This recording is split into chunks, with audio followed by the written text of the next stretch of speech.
Don't take it, don't. Don't take it, don't. Don't take it, don't. Don't take it, don't. Howard Gardner, welcome back to the new school. Thanks, Michael. Good This to connect as always. We did previous conversations for the new school many years ago, but this is the second conversation in a series. I would encourage viewers or listeners to start with the first one. But the occasion is the publication of 2 volumes of the essential Howard Gardner, one on mind and the other on education. And for those of you who don't know, listeners or viewers, Howard's work, Howard is a developmental psychologist, the John H. and Elisabeth A. Hobbs Research Professor of Cognition and Education at Harvard.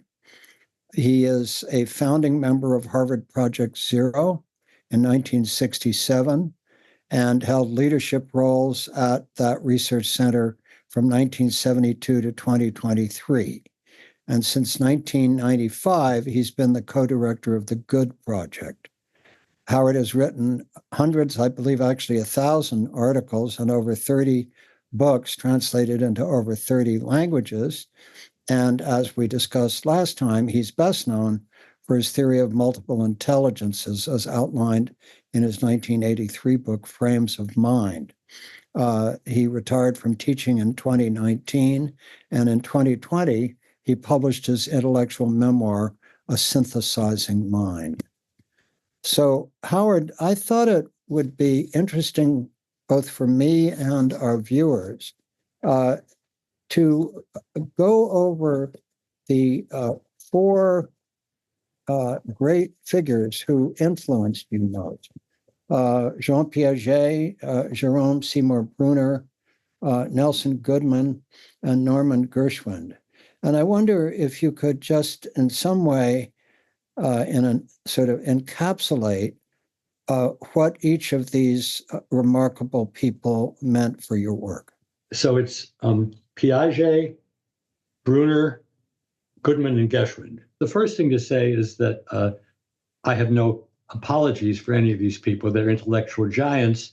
But Michael, you and I know that we both were educated at a time when there were very few women and very few minorities. And so this is a standard gallery from 1950. But if it were revisited today, I hope it would be more pluralistic. I think that Piaget, everybody who's interested in psychology knows, he almost single-handedly, but it is interesting, he worked with a woman named Bärbel Inhelder, who did a lot of the work, but didn't get nearly as much credit as she should have. But he basically got the idea that there's a lot going on in children's minds that you can't ferret out simply by watching them and trying to guess, but rather by creating situations which required so much imaginativeness that when Einstein learned about it, he said, so simple, only a genius would have thought of it. And that was Einstein on Piaget. But this is like, when do children realize that objects exist even when they're no longer in their field of vision? Or that even if you pour liquids into a receptacle of a very different shape and size, the liquid doesn't change. And if you didn't think about it, you assume these were bits of knowledge that every child knows from birth, but they're not. And so Piaget famously developed a scheme of 4 developmental stages, roughly from infancy to adolescence, and gave them names and gave lots of empirical evidence in support. I've said more than once that I've spent my life struggling with Piaget and arguing with him long after he deceased in 1980. But if I had a choice between getting rid of all the research post Piaget or getting rid of Piaget, I would get rid of all the research because he was a giant. And the best analogy would be Freud. I mean, hundreds of careers have been based on showing what's wrong with Freud, but Freud discovered the unconscious and explained how it worked and how dreams worked. And even though he was wrong on probably all the details, it had taken a couple thousand years since the Greeks to explore the unconscious. So that's Piaget. Bruner was essentially the American equivalent of Piaget. He was a student of Piaget and of Inhelder, but like me, he spent his life, once he became interested in children, debating with Piaget, and the two of them ended up being estranged, which was unfortunate. But I entered Bruner's world right after graduating from college in the summer of 1965. I was headed to Europe on a fellowship, and then I was going to go study clinical psychology. But a friend said, you ought to go meet Bruner. He's doing very interesting things. He was working at a K-12 school in Newton, Massachusetts, a suburb of Boston. And he was creating a curriculum. Again, it's dated by name. It was called Man, A Course of Study. We would never call it that. We would call it Human Beings, Human Nature, a course of study. And he, in this curriculum, exposed fourth, fifth, and sixth graders to three questions, which have stayed with me forever since. What makes human beings human? How did we become that way? And how can we become more human? Or we might say now more humane. And even though I didn't have those questions in my mind every day since, they changed my whole career, because I switched from clinical psychology to developmental psychology. And then the last 40 plus years, I've been involved in education. That's what the essential Gardner on education is about, is the work that Bruner really inspired. And I think about him every day. I don't think about Piaget every day, but Bruner would not exist without Piaget. That's what scholarship is. And alas, as scholarship is so much under attack in December 2024, we forget about how knowledge builds upon knowledge. And if you wanted to start from scratch, it would be absolutely tragic. But people who aren't immersed in it think, oh, well, all knowledge is nonsense. All we've learned from science is nonsense. And it just saddens anybody who's been lucky enough to be educated by people like Piaget and Bruner. So let me talk about the other two, because they're somewhat less well known. But since I've been blabbing for probably 5 or 6 minutes, anything I should clarify or correct? Or a couple of things about Piaget that I'd love to have you touch on. You also, in some of your early work, did a piece on Piaget and Lévi-Strauss, Claude Lévi-Strauss. And I'd love to hear you speak a little about that. And secondly, in your developmental psychology work, as you referenced, you did a critique of the Piagetian enterprise and talked about an approach in terms of symbolization. So if you could give us kind of a little capsule, both on what Piaget and Lévi-Strauss meant to you, and secondly, your critique and how that led to symbolization as a starting point. I'm glad we started with Bruner, because if I hadn't worked with Bruner in the summer of 1965, I wouldn't have heard of either of Piaget or Lévi-Strauss. Or if I had, they were just names. But I had a fellowship, as I said, to go abroad, and I began to read Piaget and Lévi-Strauss. And by funny coincidences, I met both of them before the end of that fellowship. Lévi-Strauss in the spring of '66, and Piaget the day after I got married, because we went to Geneva on our honeymoon and we went to meet Piaget. And, getting to meet people who are intellectual giants is exciting, even though I don't remember what I said to either of them. But then I spent the next 3 years getting my doctoral degree in psychology, but reading a great deal about Piaget and Lévi-Strauss, realizing that they were at a deep level quite similar to one another. They were both influenced by the French Cartesian tradition of extreme rationality, and they were interested in the structures which underlay thought. that's jargon, but basically Levi-Strauss was trying to understand how do what he called primitives, we would never call that, but people who don't live in modern civilization, how they think about things. And Piaget is talking about how do kids who haven't yet been educated think about things. So I wrote an essay called Piaget and Levi-Strauss in English, The Quest for Mind, sent it to them. And this is another one of those transformative experiences. On April 10th, 1970, both of them wrote to me. And I know that this was before email because the letters which are now in my office are dated April 10th, 1970. Levi-Strauss in perfect English. He'd been a French attaché in the US after the war, and Piaget in French, which I could read well enough to read the letter.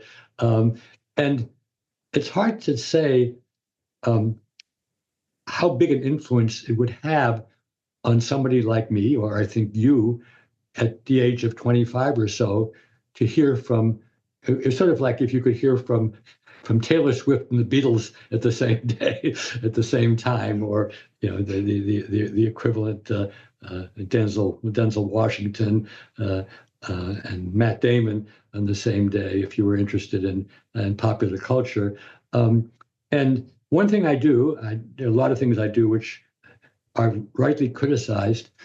Everybody who writes to me from anywhere in the world, if it isn't completely frivolous, I respond, because I learned that from Piaget and Levi-Strauss. I learned what a difference it makes to somebody who's young and who's searching. Let me shift before I forget to the other people who had such influence on me.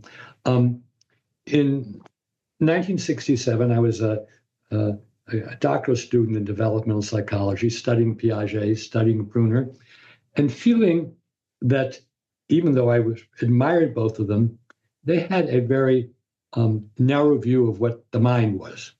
Basically, the mind was being a good scientist. And in my own past, music was tremendously important to me. Also, fortunately, that year in England, I spent a lot of time going to theater and visiting museums all over Europe and the then Soviet Union. And I said, does it really make sense to think of all development as just trying to become a scientist like Piaget or Einstein? Let's think about what development would be like if the end state, the culmination of development, was being Mozart or Leonardo da Vinci or Shakespeare or Virginia Woolf or Toni Morrison or James Baldwin. And so I set this notion that we should think about what development would be like if being an artist, which is much of an end state, as being a scientist.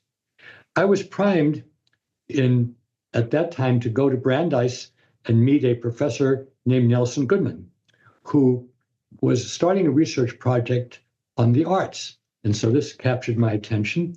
But he was a philosopher. And when I went out there, he said, do you read philosophy? And I said, yeah, I'm reading Maurice Merleau-Ponty, who was a French philosopher. And Goodman groaned audibly. And he said, well, anybody else? And I said, well, I've been reading Suzanne Langer. Now, Suzanne Langer was one of the first women philosophers who was very distinguished in America. In addition, she advised the thesis of my wife, Judy Krieger, then Judy Gardner. And Nelson said, that's another story. And he said, I'm starting a research project at the Harvard Graduate School of Education on artistic cognition. Everybody, of course, knows about the arts. But in those days, as Goodman pointed out, if you wanted to read about the arts in the newspaper, you looked either at sports or entertainment. You would never look at something like thinking or cognition or using the mind, because the arts were thought to be expressive and entertainment.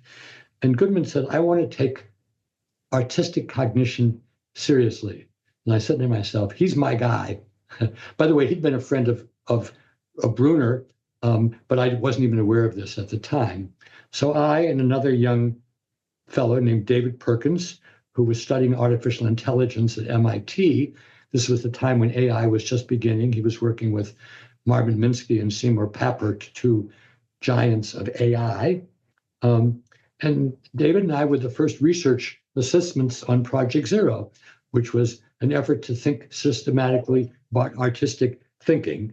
And my joke is that we were the first research assistants who were unpaid, a tradition that we've continued till today. But as you know, Michael, and it's the right thing, we can't hire people without paying them anymore. So we began to pay people. And one of my proudest achievements that with Dave Perkins, we've kept Project Zero alive since 1967. It's in its 57th year, and it's thriving. And as you mentioned in the introduction, we're no longer running it. We no longer have a leadership role. But every one of the subsequent directors, Nelson died in 1990, is still active and go to meetings, and that's a wonderful experience. My grandmother would say it makes us kvel, which is a Yiddish word for makes us proud. So that's 67. Skip to 69. Goodman and I are very interested in how the mind deals with science, logic, and so on, as opposed to arts, music, literature, poetry, sculpture, dance. Goodman was interested in all of them. And we heard that there was a neurologist at the hospital, I forget what hospital he was at. He was at the Harvard Medical School. He did research at the Boston Veterans Hospital, but I think it also was already working at Beth Israel. But he was interested in the functions of the two halves of the brain. Now, anybody nowadays knows about left and right hemisphere, and most people know, they don't do the same thing. But in 1969, almost nobody knew that because the research hadn't been done yet. But Norman Geschwind, in addition to being a brilliant scientist who died way too young, the other people that I mentioned all had long lives, Goodman, Brunner, Piaget, Nelson died very young, but he was a mesmerizing speaker. He came to speak to us at Project Zero in, I would say, the early or middle afternoon. He was still there in the evening. I had to go home and get dinner, but I came back and he was still there. And he was telling us about the function of the left and the right hemisphere of the brain at a time when nobody had even thought about that. And basically, what he said allowed us, and this is how science works, to make something click about the nature of artistic versus scientific thinking. And to simplify enormously, the left hemisphere deals with punctate symbols, symbols which have unambiguous connections to a referent, like written or spoken words to an object in the world, or a code like Morse code to some kind of a message. The right hemisphere deals with things which are fuzzier, like when you see a seemingly random sketch on a piece of paper, is that just an accident, or is that a Chinese figure, or is that part of a Jackson Pollock painting? And if so, how is it functioning? And Goodman and I said, I don't know how it happened exactly, my goodness, this is a neurological key to the difference between artistic processing and non-artistic, or we might call it scientific logical processing. And Michael, almost on a dime, I suspended what I wanted to do for postdoctoral work and wrote a bunch of applications to work in the Veterans Hospital in Boston, where there was an aphasia research center, aphasia for what happens to you if you have brain damage through a tumor or through a bullet or through an accident. And the single most important thing about brain damage is it in the left hemisphere or is it in the right hemisphere? And then, of course, is it anterior or posterior? There are other questions. But we thought we had found a neural basis for artistic cognition. And I spent 20 years working at the Veterans Hospital trying to understand the relationship between the human brain and the different things that it can do. And anticipating what I think some of you viewers will have anticipated, it was my knowledge of the brain and how it works, and we're talking about in the 1970s and 1980s, which emboldened me to put forth a theory of multiple intelligences. Because if Gardner simply said, well, there's a bunch of different intelligences, it would have been much less convincing than if I said, as we learn more about the brain and more about cognition, we understand that depending on the kind of material you're dealing with and how you're dealing with that material, those are very different frames of mind, very different forms of cognition, very different intelligences. So I'm sure that I could mention other mentors. I did have a tiny relationship with Suzanne Langer, an equally tiny relationship with Margaret Mead, but I lived at a time when almost all the teachers that you and I had back in the 60s were males. Was Suzanne Langer a student, or was she influenced by Ernst Cassirer? Do I remember that correctly? Yes. Suzanne Langer was born in 1895, German Jewish, affluent, as many people who were German Jews at that time. She had a good education. I think she went to Radcliffe, which was the women's school of Harvard. And then the good and bad thing was that she married William Langer, which is how her name changed from Suzanne Knaut to Suzanne K. Langer. And at Harvard at that time, there was a nepotism rule. You couldn't have a chair if a spouse already had a chair. And of course, what that meant is if your husband was a professor, you couldn't be one as well. But Suzanne Langer was somebody who Goodman knew, and both of them were very much influenced by Ernst Cassirer, who was a great, another Jewish, in this case, I think German Jewish. Yep. If you look at the introduction to Nelson Goodman's book, Languages of Art, he thanks Suzanne Langer and Ernst Cassirer. And since I'm sounding like a very boring academic, I'll tell an anecdote, which I haven't thought about in decades. About 1985, I was in London, and I was walking across a bridge. I think it was Waterloo Bridge, but I don't know. And there was a man who was in his 60s. And since I don't recognize faces, all I can remember, he was kind of tall and it was kind of messy hair. And he said to me, "Are you Jewish?" And I kind of stepped back and I said, "Yes, why do you ask?" Turns out he was the son of Ernst Cassirer, a scholar, not at all of his father's caliber, but he was teaching at a school in London. And I'll never know to this date why he had the nerve to stop me. And probably now I probably would call the cops or something. But isn't it funny how these little... Oh, yeah, wonderful. I bet if the tables were turned and I was asking you to take a trip down the development of your own ideas, your own writing, your own vocational comings and goings, some of it would have been very pre-planned, and probably I could have seen it from what you did in secondary school and college, but other stuff, I imagine, would be every bit as accidental as what I've just mentioned. One thing from my time at Harvard and Yale, studying developmental psychology at Yale with a mentor named Kenneth Keniston, and I remember vividly that I used to line up the developmental stages of Erik Erikson, who you also studied with, and Piaget and Lawrence Kohlberg. And they seemed, at least to my unpracticed eye, to bear interesting relationships with each other.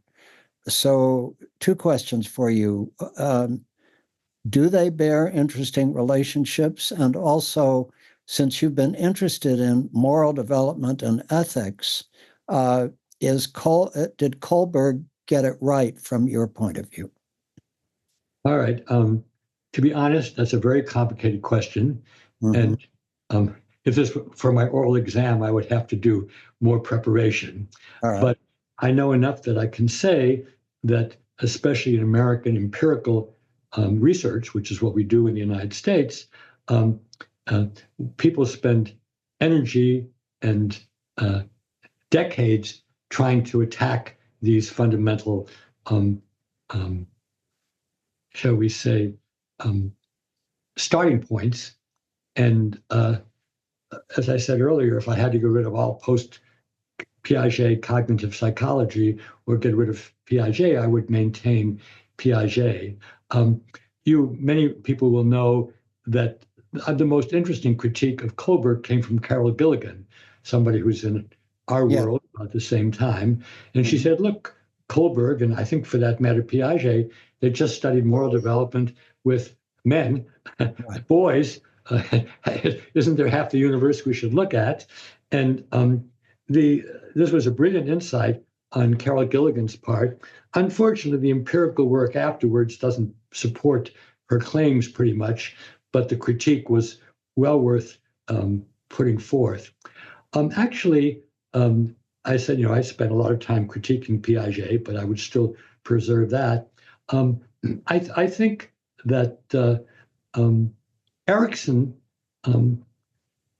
probably has stood up the best.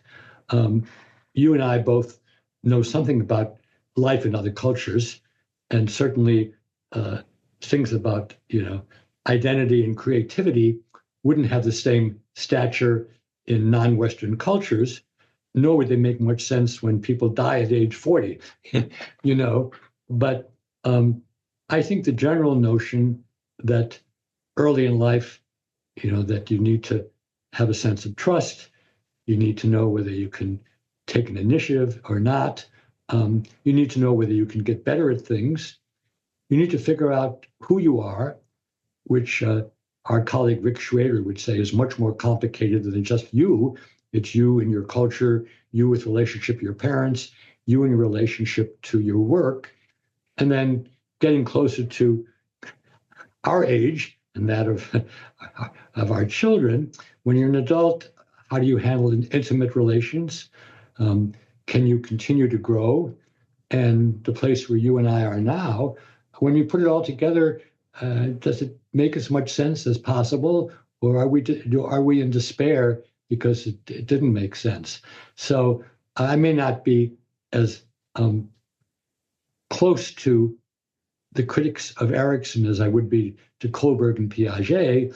And I know there's lots of talk, and I think you know this as well, about identity as being stretched much more into the 20s, if not in the 30s. And of course, speaking at the end of 2024, the depression and the uncertainty about what lies ahead plague so many young Americans, and this is not restricted just to our culture. I do think that here's a good way to put it. I think the specifics of the Ericksonian stages would need to be rethought both cross-culturally and with references to the age, because Erikson developed them in 1920 and 1930, not a century later. But I think the general notion that we have to put ourselves together and then we have to refashion ourselves as life throws challenges and opportunities at us. I think that was very brilliant. And I would guess that Erikson's stages withstand scrutiny much better than Freud, even though Erikson would be the first to say he wouldn't have existed without Freud. And as you probably know, Erikson never went to university, never went to college. He was an artist. He traveled around Europe, and then he went to work as a teacher in the school for young children that Anna Freud, the daughter of Sigmund Freud, was running. And both Sigmund and Anna looked at Erikson and said, this guy's got a lot of insight. Didn't you and I take his course together? I think we did. And Of course, so we may well have taken it together. Yes, I think we may have. And they realized he was very special. And I can't say Nelson Goodman recognized about us, or that Norman Geschwind recognized it about me, but it was better that they listened to us and helped us than that they cast us aside. There's so many questions that have arisen for me as I've explored your work, but do I remember correctly, I may have it wrong, that you mentioned, the left and right hemispheres and the relationship to artistic versus kind of hard coding approaches. Did you say that one of your criteria for all the intelligences has been that there be a part of the brain, a neurological correlate, or am I misremembering that? No, I think if you'd spoken to me in 1983, I would have said that, and I would have provided some empirical evidence for that claim. I mean, for those of you who aren't familiar with the idea at all, I can Yes, very, very simply. When you believe there's such a single thing called intelligence, you've just got one computer in here. If it computes well, you're smart in everything. If it computes average, you're average everything. And if it computes poorly, then you're out of luck.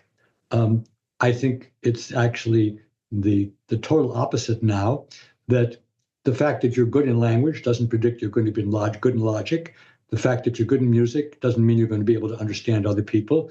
And so the analogy is we don't have one computer, we have a bunch of different computers, and maybe Leonardo was lucky and all of them were good, and they're individuals who have a bad brain disease or who dement, and none of them is good. But for most of us, we have a bunch of different computers, and the strength of one doesn't predict the strength of the other.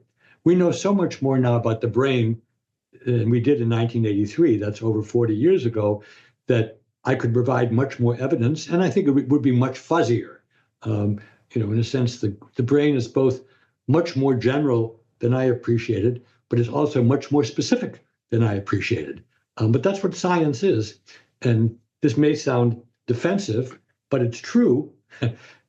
The best scholarship doesn't answer questions, it raises new questions.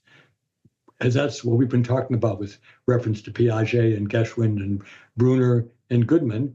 And if I opened up those questions, even if the particular claims about the brain don't stand up, I feel like I did my best. I spent a lot of time on your website, which is really a wonderful starting place for people who want to look at an overview of your work. And in one of the essays, you outlined kind of the sequence, I'm sure you've spoken of this many times, of how your work on multiple intelligences led you to, I don't know if it directly to creativity and the heights of cognition, and at least the way I have it, then to leadership and its qualities of its intelligences, risk-taking, defying authority, perseverance, authenticity, and learning from defeat. And then to good leadership, engaging excellence, engagement, and ethics, and the metrics for that, which I found fascinating. And that in turn, at least as I have it, led to the extraordinary work on good work, which is now the Good Project, and your personal focus within that on the professions. So before I say something more specific, what did I get wrong in that sequence? It was better than I could do, but let me put it in my own words. Yes, please. Until now, and we're halfway through the hour, we've basically been talking about my formation as a young scholar, how I was influenced by Piaget to get interested in development, Bruner to get interested in education, Goodman to help me think philosophically, Geschwind to help me think in terms of the brain. And those are gifts to me, which they can't possibly be thanked enough. That made me. When I wrote Frames of Mind, I was a psychologist, and I assumed that the psychologists would be the ones who would be interested. But in truth, almost no psychologist liked it. And even today, 41 years later, it wouldn't win any popularity contest. What I didn't anticipate at all was that educators, both in the United States and around the world, felt it was very liberating. Because instead of treating every kid as smart or dumb and just casting away the dummies, this recognized that kids have different profiles of strengths and weaknesses. And not only can they often learn by being taught in different ways, but they should be encouraged to pursue things that they have some aptitude for, and maybe should be helped for those where they don't. So since 1983, 84, when that book was published, I've been more in education than I've been in psychology. And that's why one of the 2 books of my collected essays is about the essential Gardner on mind. Nonetheless, you have perfectly described the arc of my subsequent scholarship. So let me just briefly fill out what you said. So I talk about different kinds of intelligences, and one of the questions people always ask me is, well, how about creativity? Is that like intelligence? And I'd often thought that it was, but I hadn't really focused on it. But then I had what I thought was a clever idea. I picked 7 people who lived around 1900, who everybody would agree were creative. And each of them represented one of the different intelligences. I can probably remember them all, but they ranged from Einstein, who was logical, mathematical, to Picasso, who was spatial, to Freud, who was intrapersonal, to Gandhi, who was interpersonal, Martha Graham, who was bodily kinesthetic. So I picked one person who everybody would agree was creative and tried to understand the nature of their creativity. And in the process, one of the things I concluded, maybe if people have been listening carefully, they won't be so surprised. Just as I think intelligence tests are silly, I think creativity tests are even more silly. To take a paper clip like this and to say, how many uses can you come up with it is just silly. To become creative, you need to spend 10 years mastering a discipline or domain, and then you're an expert. But to be creative means you have to be willing to take chances, fall flat in your face, and then rise up and do it again. And the people I studied were like that. A discovery I did make that these people, as long as they lived, every 10 years or so, they would climb up another mountain, so to speak. And the most creative people they reinvent themselves every 10 years. So that was creativity, and I'd always been interested in creativity. In graduate school, I wrote a long paper about creativity. At the time, it was just more descriptive, but I understood subconsciously that you're never going to know about Gandhi or Freud or Virginia Woolf by looking at how many uses of a paperclip. That's just stupid. I didn't have particularly an interest in leadership, though like you, I always read the newspaper and was interested in politics. But about 1990, James McGregor Burns, who was a well-known historian, Roosevelt's biographer, called me up and said, would you like to write a book about leadership? And I said, well, I'm busy and I have no particular interest in doing that. So I said, thanks, but no thanks. But you know how things sometimes work, Michael. He planted an idea in my head. And after a while, I said, maybe I do have something about leadership. So I had a number of sabbatical years coming up and places to go. And I said, maybe I'll do the same thing about leadership. I'll study a bunch of leaders from different realms, different institutions, and see what they have in common and what they don't. It's funny because the last 2 nights, my wife Ellen and I have been watching Douglas MacArthur. There's a movie that Gregory Peck played MacArthur in 1970. I didn't end up writing about MacArthur. I wrote about George Marshall, who I think was a more interesting leader, but I wrote about leaders from different what I would call realms, from military, from the church, Pope John Paul II, from universities, Robert Maynard Hutchins, University of Chicago, Eleanor Roosevelt as a leader, Margaret Thatcher as a leader. My wife said to me, how can you write about Margaret Thatcher? She's such a terrible person. I said, look, we don't know if she's a terrible person, but she's a very effective leader. And actually, my book about leadership had more of an influence than I thought. It was picked up in business schools, and even now, it's not completely forgotten. And my argument about leaders are leaders who are people who create stories and who embody those stories in their lives and who convince other people that those stories are worth taking seriously. And all the people of the 11 people I spoke about in the book embodied this storytelling and embodying it. But ever since 2015, people have been asking me about Donald Trump. And he really stretches my notion of leadership. Though even in the book, I love to quote Daniel Shore, a journalist who you probably remember. He said, "Sincerity, once you can fake that, you can do anything." But there's no question that Donald Trump is one of the most effective leaders in our time. Yet Absolutely. I Absolutely. don't think I could have stomached including him in the book, because unlike Margaret Thatcher, who really believed in something, Donald Trump believes in himself. Mhm. And Yeah. he's very different from other fascists. Yeah. Not all other fascists, but I'm getting on your territory. But Hitler did believe things. Yeah. From leadership, you went to good leadership, as I've mentioned. And then, something that really struck me was your exploration of Pareto's 80-20 hypothesis or observation, and what you call the 5 R's in changing minds. Could you say a little about that? My goodness, I got to go back and read my books. No, changing minds was kind of a caper.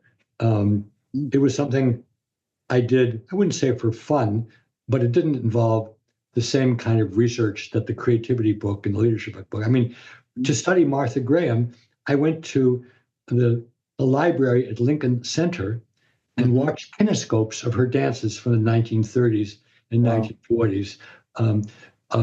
For studying Stravinsky, I went and spoke to his widow in Robert Kraft's apartment in New York. So that was real research. Changing minds, I tried to understand what it is that people who are influential in changing minds, which are not just leaders, but also people who are in other sectors, people who are in propaganda, people who are in business and advertising, what I would now call influencers, a term I didn't have then.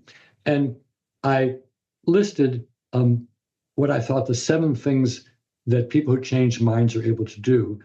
Even if you asked me to, if you said my life depended upon coming up with all 7, I'd have to stretch my brain. But what I will say, and it's a source of sadness to me, is the first 2 that I mentioned were reason and rationality. Reason is argument, and rationality is research and rationality is argument. Research is data. And I would like to have thought that changing minds really depends upon that. But since I wrote that book decades ago and today, I think that emotional things and affective things and manipulative things, we can invoke Trump again, are much more effective now than they were 30, 40 years ago. And to me, that's very sad, but it is a reality.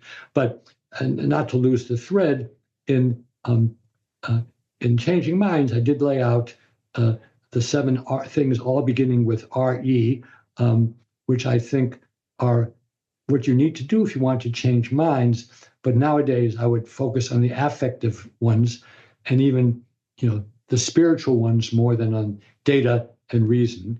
Your list, which I have in front of me, is reason, research, resonance, rhetoric, redescriptions or representational redescriptions, resources and rewards, real world events, and resistances. But but what really struck me is the Pareto thing. I mean, that the 80-20 principle, that you can get 80% of what you're trying to do with 20% of the effort, and then all the other applications of that. And I was curious, I mean, what do you make of the fact that seems to be true? Well, you've just actually advanced our thinking, because you've put into words what I was struggling with a few minutes ago. Yeah. Howard Gardner would have put 80% of his efforts into reason and research. Right. And not nearly as much into resonance and redescription and so on. So I would have had to heed my own advice more than I did. But this is an important sentence, actually. Leaders change minds directly. Creators change minds by the works that they create. So it doesn't matter what Freud looked like, or what Margaret Mead looked like, or what the man who changed General Motors looked like, or what Eleanor Roosevelt looked like. But the people who are no, let me correct that. People who are creators, they change minds by what they create. They don't change mind by how they directly speak and what they're.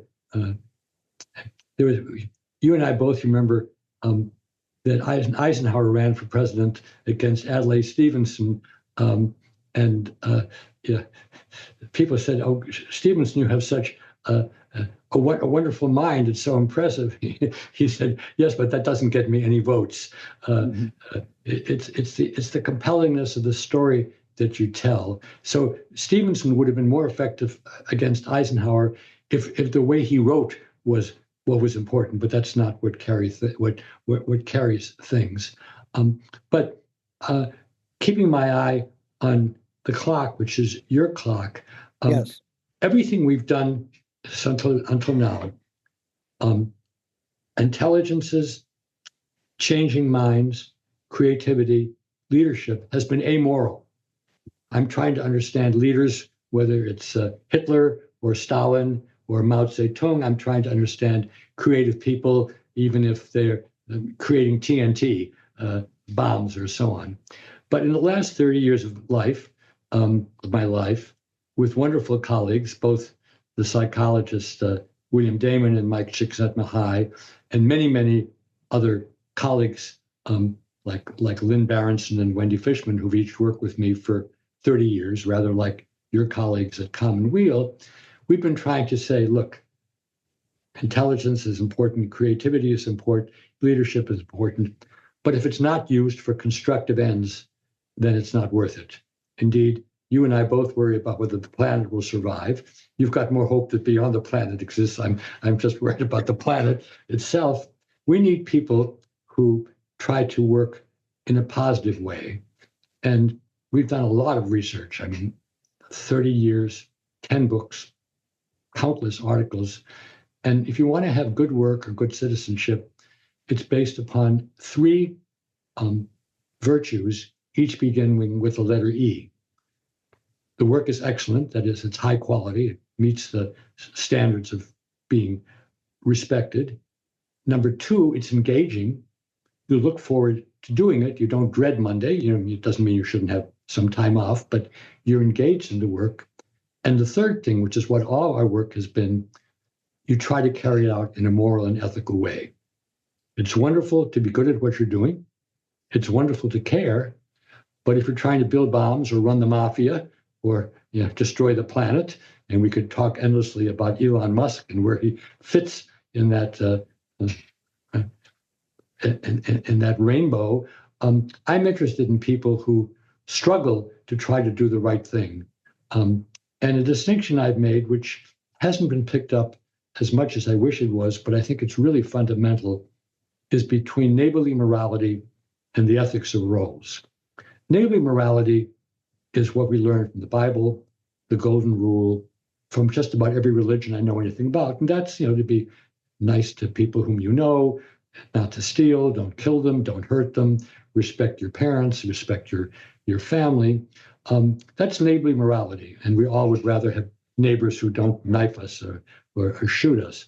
But what I think is insufficiently appreciated is the ethics of roles.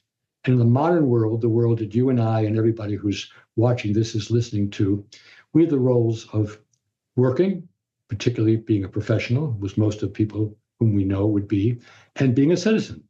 And a citizen is not something that you get just because you're born in a country which says we have citizens. Citizenship is something you acquire by knowing something about the rules and regulations and by trying to do something not just for yourself. A good citizen is not somebody who says, how can I manipulate the law to get even more than I have now? It's how can I use the law and my knowledge of it to try to make a better society for the people in my polity. You and I are reading now about another constitutional convention. If you'd asked me a few years ago, I would have said, good idea. Now I consider it with dread. But the same thing with professions. It's not enough as a professional just to be nice to the people around you, though of course you should be, but you have to say, as a lawyer, as a journalist, as a teacher, as a nurse, as a doctor, not what is good for me or what's not good, what's good for my neighbor, but what's the right thing to do given the responsibility I have in my training. And as you know, we started off working with adult professionals. We interviewed over 1,200 of them. Then we began to work at college. Then we began to work at high school. We now work in high school now. But we're now beginning to work with 3, 4, and 5-year-olds because while it begins with neighborly morality, the notion of I, we, they, and how do you treat people who don't look like you, and how do you make the institution, the school, not just serve you, but to serve others, that's a prototype. And I've learned more, and there are essays in both of the books about this, from a community in Italy, which is known by everybody who knows about early childhood education, but not known enough by other people. It's called Reggio Emilia. It's in northern Italy, in Emilia-Romagna. They have the best preschools in the world. You might call them post-Montessori. But there, they assume citizenship is something that you need to inculcate from day one. And it's wonderful. And I wish if I had infinite power, I could take the lessons from Reggio Emilia and spread them elsewhere. And as you probably know, but this is pretty obscure knowledge, Robert Putnam, who has been studying I versus we and is famous for Bowling Alone, studied Northern Italy 40 years ago and learned about democracy there. Because in the communes there, they've had democracy for 1,000 years.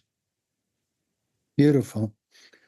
Well, Howard, we've come to the end of our time just about, and let me just by thanking you for taking this time with me and for our long friendship and how much I've learned from you and how much how honored I am to be able to do this exploration with you.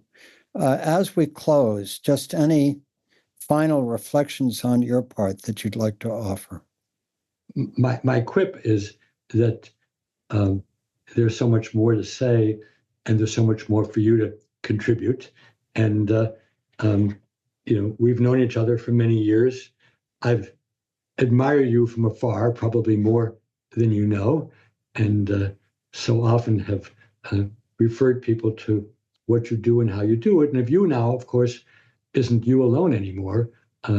Commonweal it's a worldwide enterprise, but your thinking, your writing, your science, and your poetry is a very important contribution to our time.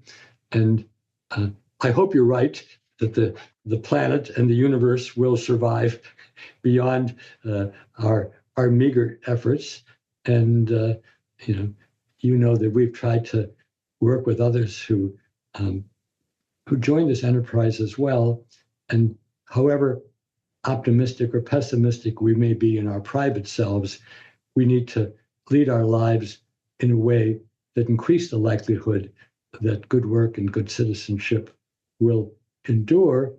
And to the extent that either our works, our writings, or our lives can move that in a positive way, to me, that's more than its own reward. Well, Howard, I just want to note that this year you were ranked the foremost education policy scholar among several hundred people considered in terms of citations and your influence. And you really have deeply changed the world of how we think about cognition, consciousness, education, leadership, good work. So it's a great honor to have had this time with you, and may we both continue our work for a good time to come. It's a joy to be with you. Thank you so much. Don't take it, don't. Don't take it, don't. Don't take it, don't. Don't take it, don't. Don't take it, don't. Don't take it, don't. Don't take it, don't. Don't take it, don't. The river is a healer. The river is a sage. The river knows no end, and the river feels